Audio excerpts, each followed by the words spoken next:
Sa ngalan ng Ama, ng Anak, at ng Espiritu Santo. Amen. Sumainyo ang Panginoon. At sumayo rin. Sa inyong pagsimba, pagpalain nawa kayo ng Diyos. Ating iniaalay sa pamamagitan ng ating pagdalo sa misa, ang ating sarili kasama ang ating mga kahilingan. Naway tayo tanggapin ni Jesus at maging kalugod-lugod na alay ni Jesus sa ating Amang nasa langit.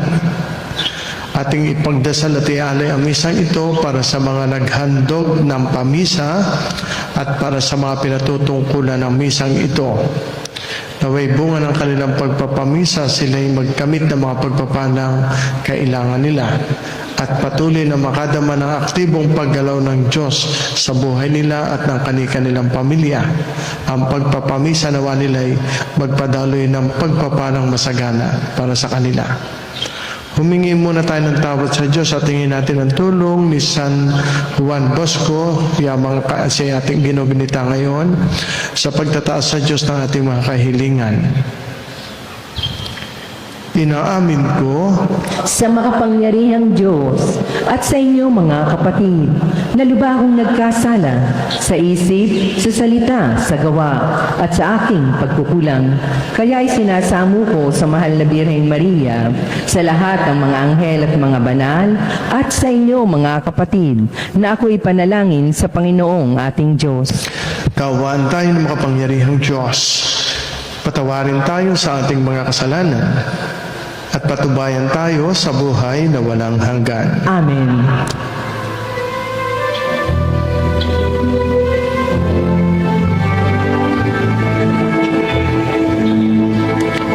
Ikaw na nag-aalis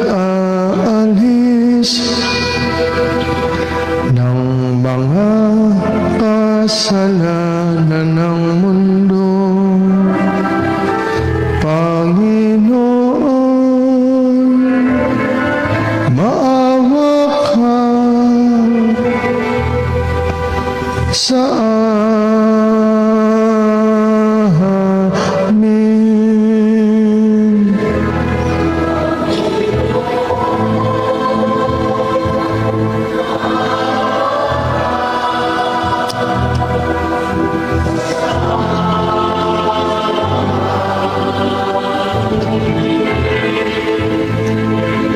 Ika'y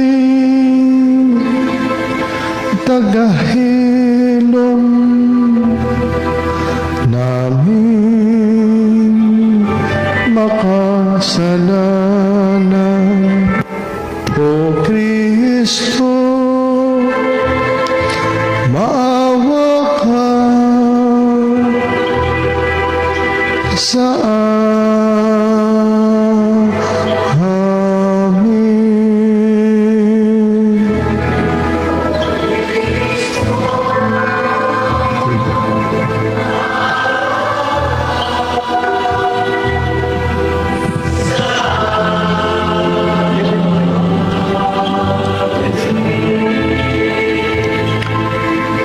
Ika'y tagapamagitan ng Diyos at ng bayan. Panginoon, maawa ka sa amin.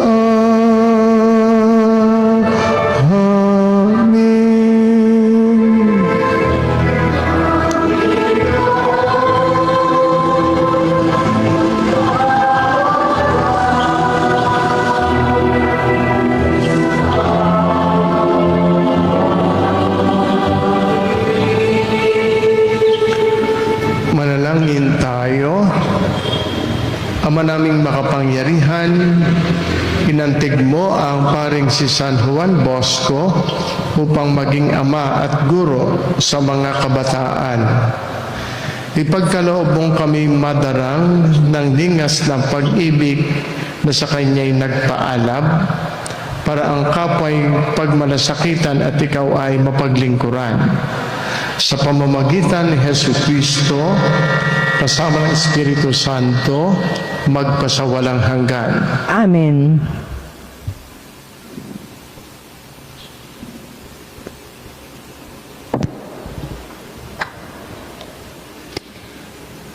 Pagbasa mula sa ikalawang aklat ni Samuel. Noong mga araw na iyon, sinugo ng Panginoon kay David si Propeta Nathan. Pagdating doon ay sinabi niya, sa isang lungsod ay may 2 lalaki, mayaman ang isa at ang isa'y dukha. Maraming kawan at bakahan ang mayaman, samantalang ang dukha ay may isa lamang munting babaeng tupa. Inalagaan niya ito at pinalaking kasama ng kanyang mga anak.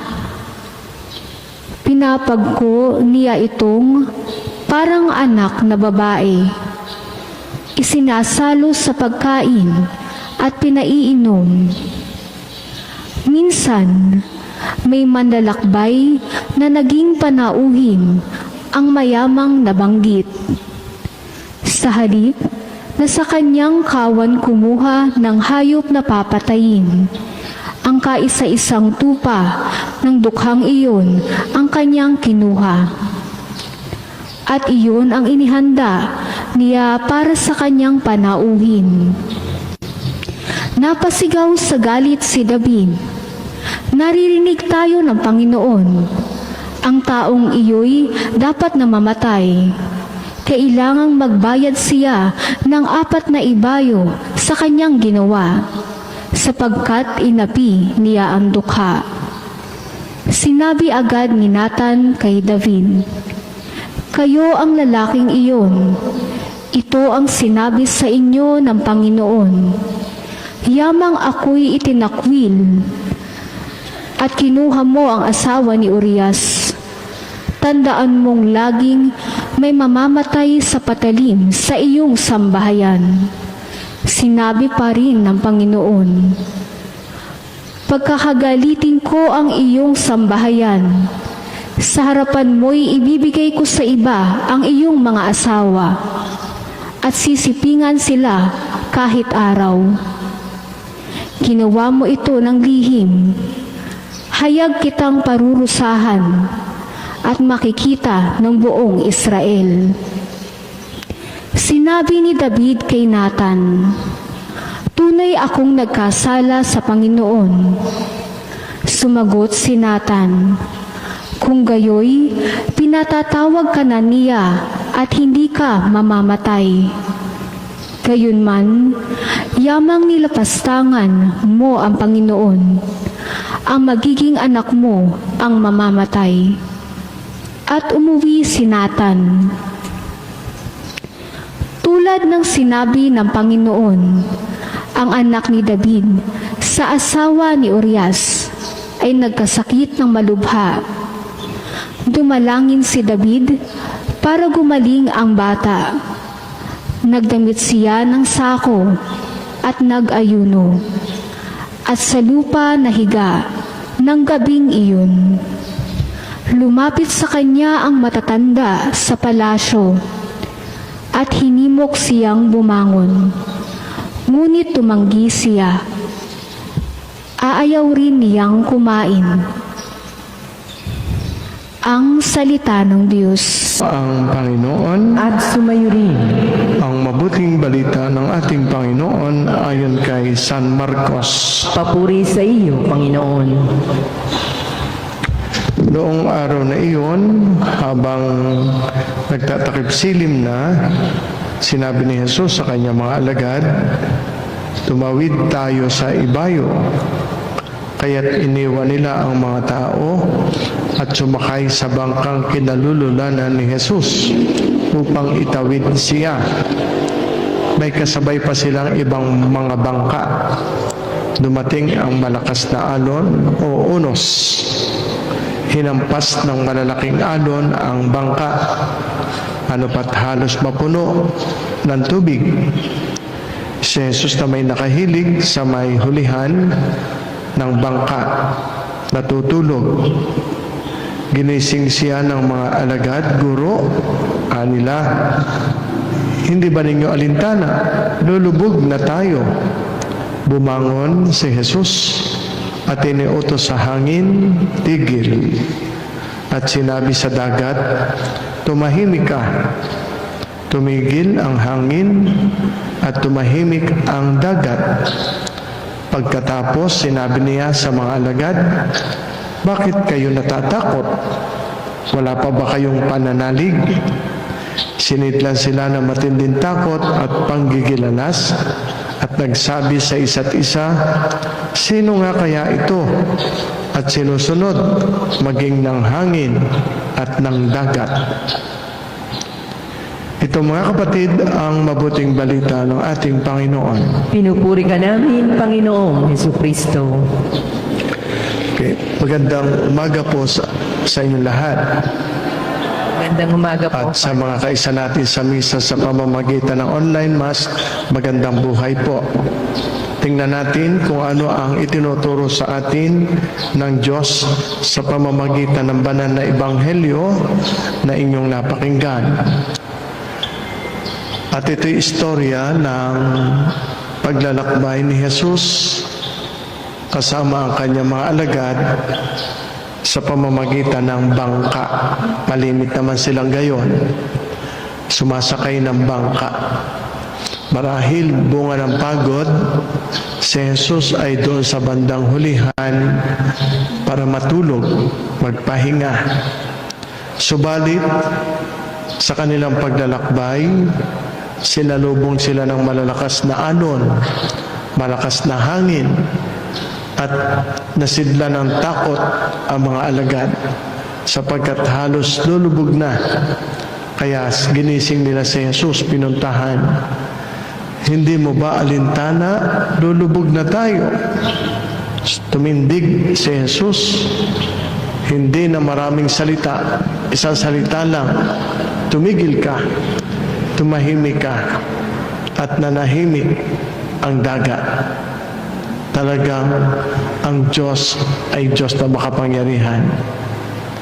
Kung minsan, ang Diyos sa kanyang pagmamahal sa atin, bunga pa rin iyon noon, dinadala tayo sa isang buhay na puno ng alon, masalimuot. God sometimes leads us into storms.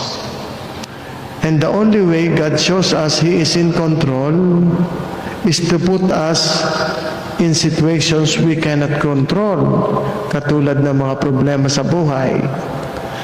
Subalit sinabi ni Jesus, tumawid tayo sa kabila, pero may bagyo, may bagyo. Sabi sa gospel, hindi lahat ng bagyo sa buhay ay dahil sa maling desisyon. Minsan iya'y bahagi ng pagsunod kay Kristo. Hindi lahat ng bagyo ay ganon, kundi iya'y bahagi ng pagiging Kristiyano.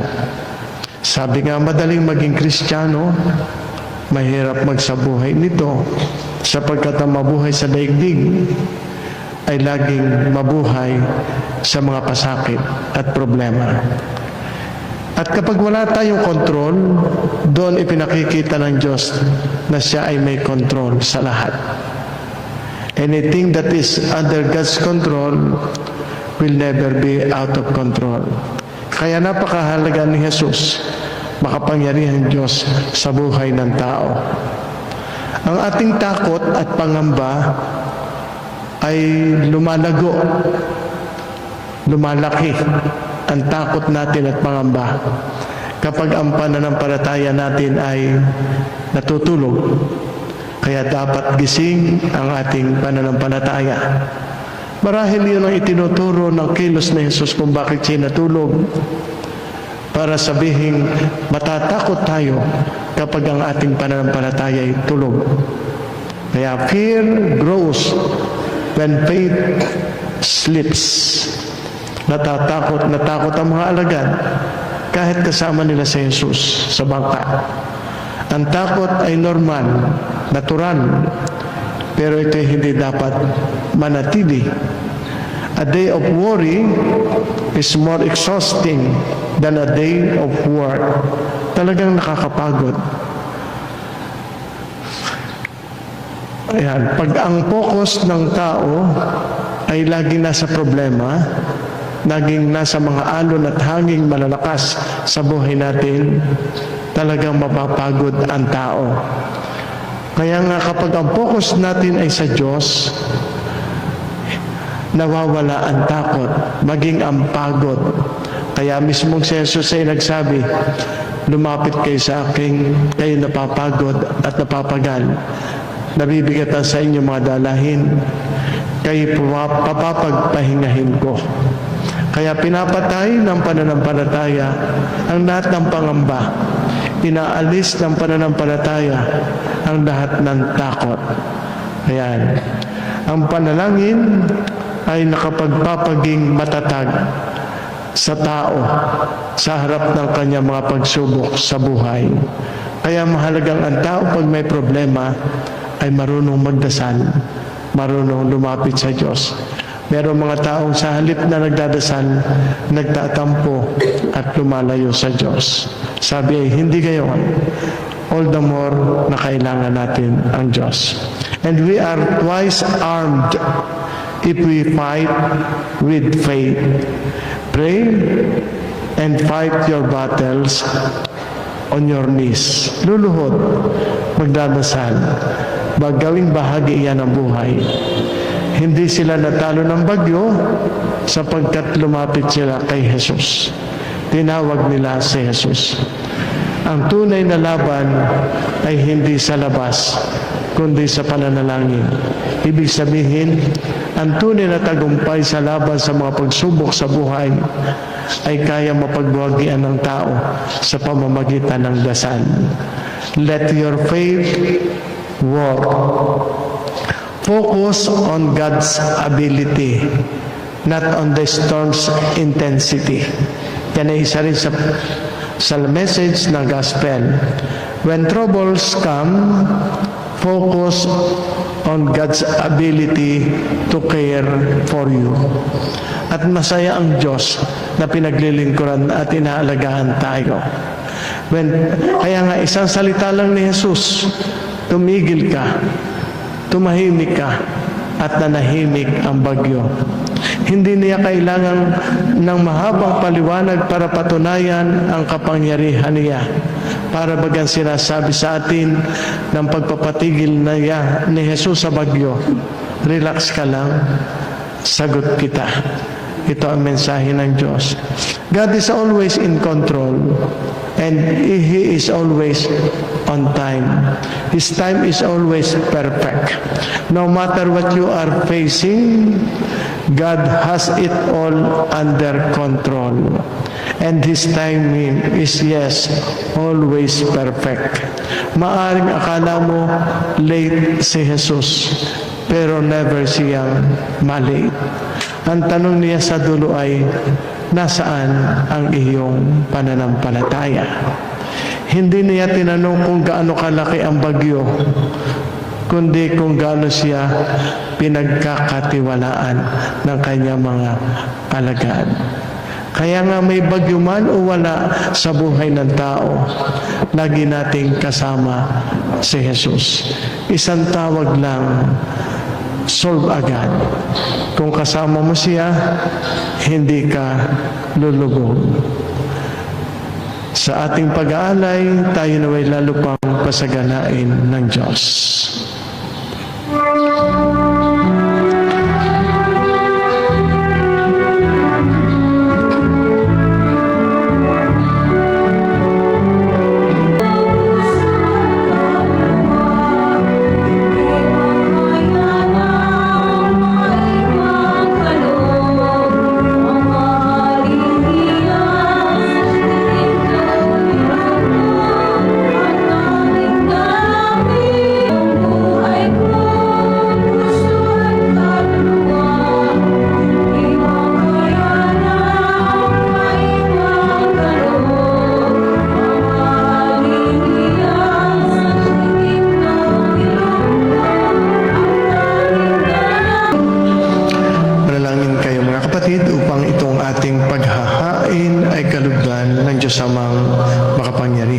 Tanggapin nawa ng Panginoon itong paghahayag sa iyong mga kamay, sa kapurihan niya at karangalan, sa aking kapakinabangan at sa buong sambayanan niyang banal.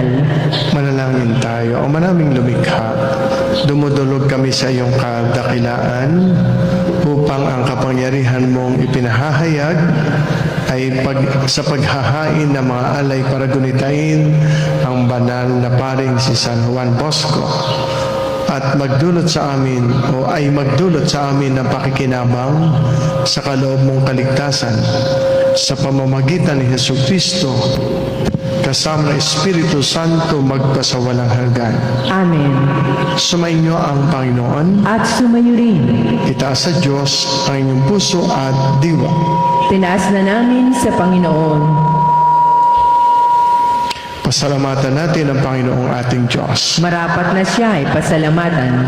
Ama naming makapangyarihan, tunay nga marapat na ikaw ay aming pasalamatan sa pamamagitan ni Jesucristo na aming Panginoon. Ngayong si San Juan Bosco ay ginugunita at pinararangalan sa pamumuhay niyan totoong uliran at pagiging maaasahan sa panunungkulan, kaya't si Jesucristo na maaasahan sa katapatan ay inihahayag sa pangangasiwa sa sambayanan. Ang malasakit na mga uliran tagapangasiwa noon ay nagpapatuloy magpahanggang ngayon sa mga panalangin kanilang iniuukol kaisa ng sambayanan mong dito'y nagtitipon. Kaya kaisa ng mga anghel na nagsisiawit ng papuri sa iyo nang walang humpay sa kalangitan, kami nagbubunyi sa iyong kadakilaan.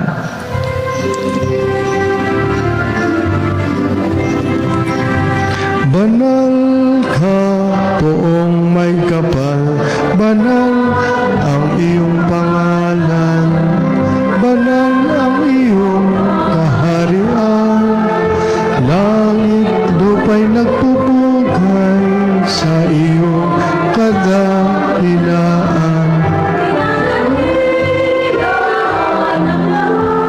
Ang naparito mong anak na siyang nagmulat sa bulag, sa pilay ay nagpalakan.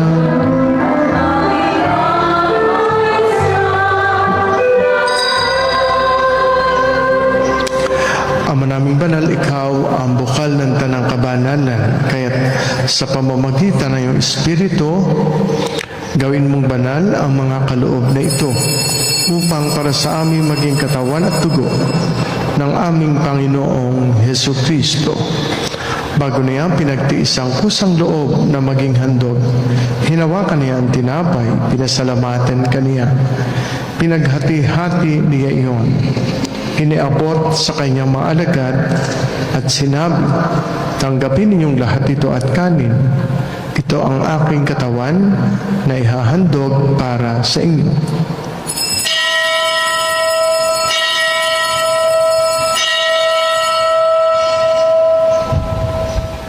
Gayun din naman, nung matapos ang hapunan, hinawakan niya ang kalis. Huli kaniyang pinasalamatan. Iniabot niya ang kalis sa kanyang mga alagad at sinabi, tanggapin ninyong lahat ito at inumin. Ito ang kalis ng aking dugo, ng bago at walang hanggang tipan. Ang aking dugo na ibubuhos para sa inyo at para sa lahat sa ikapagpapatawad ng mga kasalanan. Gawin ninyo ito sa pag-alaala sa akin.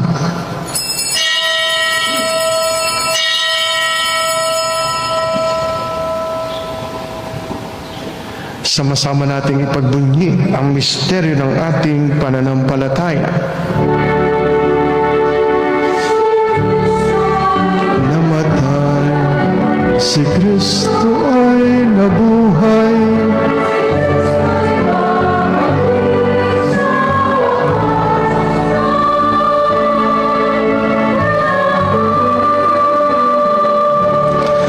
Ginagawa namin ngayon ang pag-alaala sa pagkamatay at muling pagkabuhay na iyong anak. Kaya tiniaalay namin sa iyong tinapay na nagbibigay buhay at ang kalis na nagkakaloob ng kaligtasan. Kami nagpapasalamat dahil kami iyong minarapat na tumayo sa harap mo para maglingkod sa iyo. Isinasamo namin kami magsasalo-salo sa katawan at dugo ni Kristo ay mabuklod sa pagkakaisa sa pamamagitan ng Espiritu Santo. Amalingapin mo ang iyong simbahang laganap sa buong daigdig. Puspusin mo kami sa pag-ibig kay San Leon, aming Papa, Gilbert, aming Arsobispo, ng mga obispo at lahat ng mga pari. Alalahanin mo rin ang mga kapatid naming nahimlay na may pag-asang sila'y muling mabubuhay. Gayun din ang lahat ng mga pumanaw. Kaawaan mo sila at patuloyin sa iyong kaliwanagan. Kaawaan mo at pagindapatin kaming lahat na makasalo sa imbuhay na walang wakas. Kaisa na mahal na Birheng Maria, Ina ng Diyos, ni San Jose na kanyang kalinis-linisang esposo, kaisa ng mga apostol, ni Santa Rita de Casia, aming patrona, ni San Juan Bosco, lahat ng mga martir, lahat ng mga banal na namuhay dito sa daigdig ng kalugod-lugod sa iyo. May pagdiwang nawa namin ang pagpupuri sa ikararangal mo sa pamamagitan ng iyong anak na aming Panginoong Hesukristo.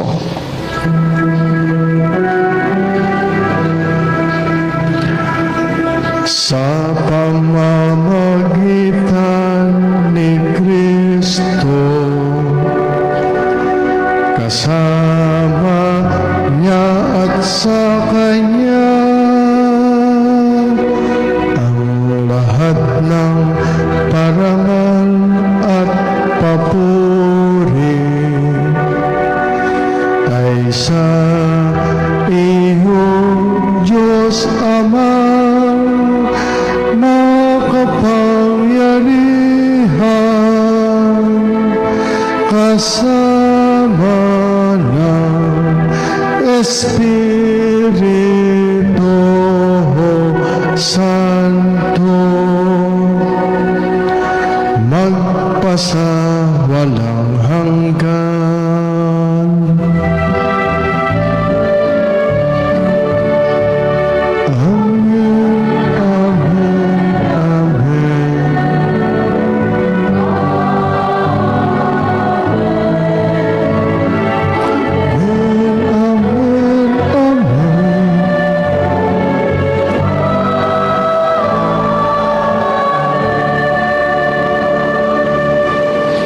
Awitin natin ang panalangin nating mga anak ng Diyos.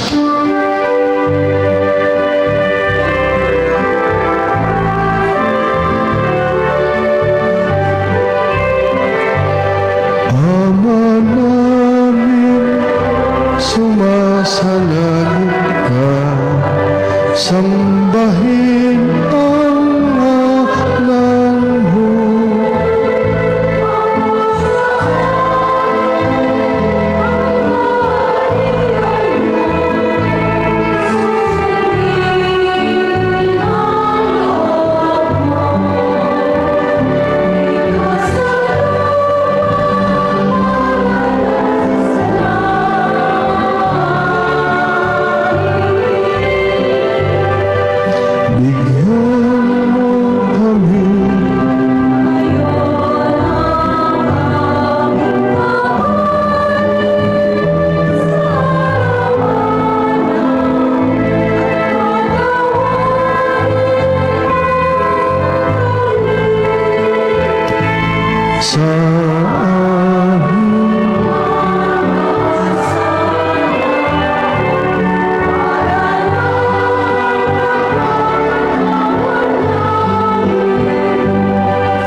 sa lahat ng masama, pagkalooban ng kapayapaan araw-araw, iligtas sa kasalanan at ilayo sa lahat ng kapahamakan, samantalang aming pinanalubikan ang dakilang araw ng pagpapahayag ng tagapagligtas naming si Jesucristo.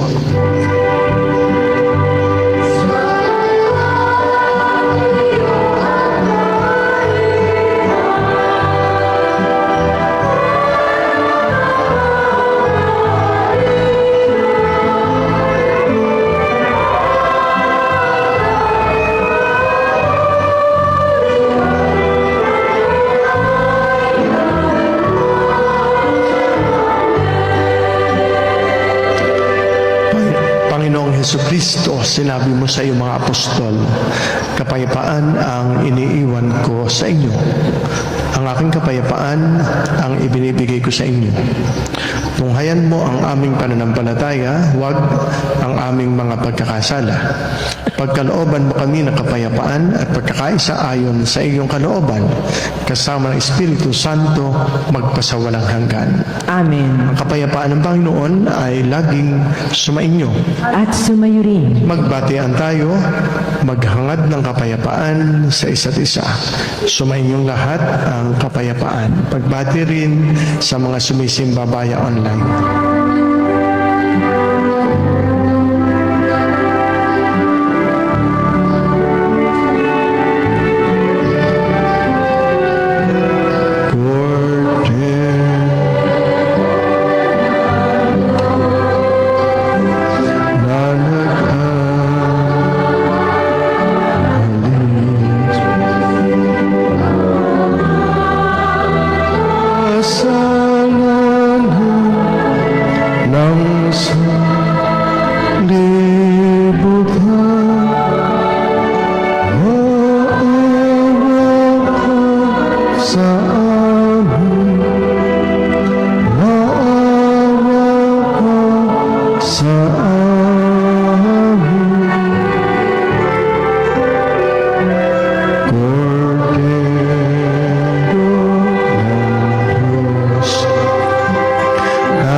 Mga kapatid, narito si Kristo, ang kordero ng Diyos na nag-aalis ng mga kasalanan ng sanlibutan. Papapalad ang mga taong inaanyayahan sa kanyang banal na piging. Panginoon, hindi ako karapat-dapat na magpatuloy sa iyo, ngunit sa isang salita mo lamang ay gagaling na ako.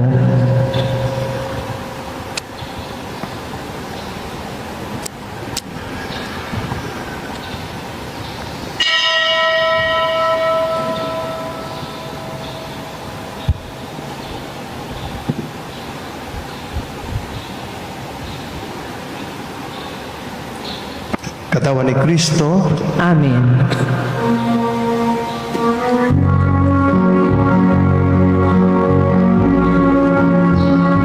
siya'y buhay, manalig ka.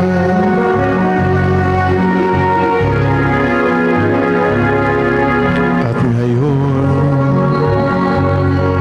Ngayon po'y sasagawa ang ating kalawang koleksyon.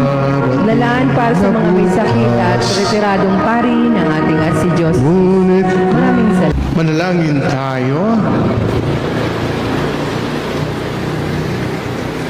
Ama naming mapagmahal, ang tinanggap naming banal na pakikinabang ay maghanda nawa para sa aming pagkakamit ng kaligayahan na idinulot kay San Juan Bosco ng iyong paglingap na maaasahan sa pamamagitan ni Jesucristo kasama ng Espiritu Santo magpasawalang hanggan. Amen. Tayo bumabati sa mga nagbe-birthday ngayong araw na ito, last day of January 31. Nagpamisa para magpasalamat sa Diyos. Happy birthday sa inyo, Angela Marie Abendan, si Dr. Ralph Miguel Ilagan. Happy birthday rin kay Gerard Joseph Godoy at kay Rick Angelson Tingchoy. Salamat sa palagi ang nagpapamisa at sumusubaybay sa misa ng parokya sa pamamagitan ng Facebook Star Senders. Thank you so much po. At sa inyo mga nagpapamisa, nag-aalay at nagbibigay sa offering. Kasama natin sa misa ngayon via online sina Merly Acosta, Sophia Del Heart, Carmen Mamisay, Dory Dorado, Lorely Lidario, Celi de los Reyes, Ofelia Catilo, Amelita Ablian, Elvi Siegel, at Mona Rodrigo de Maculangan, at marami pang iba. Sa February 2 ay merong pagbabasbas ng kandila. Sa inyong pagsimba, pwede na kayong hindi magdala sapagkat gagawin namin available dito sa ating simbahan sa parokya ang kandila. May mga makukuha po kayong kandila dyan. Lilimusan yung kandila. At malapit na ang Valentine's Day. Kung minsan may mga pamilya na gusto nilang magsama-sama na kumain pagka Valentine's Day. Maganda pong alam ninyo na sa Batangas Country Club ay merong celebration ng Valentine's Day. Forever and a day, a timeless Valentine celebration. Yun po sa February 14, alas 6 po ng evening hanggang alas 9. Yun ay premium dinner buffet. Meron pong live musical performances, exciting activities, raffles, and giveaways. Yan, baka po gusto ninyo sa February 14, Batangas Country Club po yun. O sige po, magsitayo na po kayo. Salamat po sa inyong lahat at sa mga tagapaglingkod sa ating simbahan. Sumainyo ang Panginoon At sumayo rin. pagpalainawa kayong lahat ng makapangyarihang Diyos Ama, Anak at Espiritu Santo. Amen. Tapos na ang pagdiriwang natin ng banal na misa. Humayo kayong mapayapa. Salamat sa Diyos.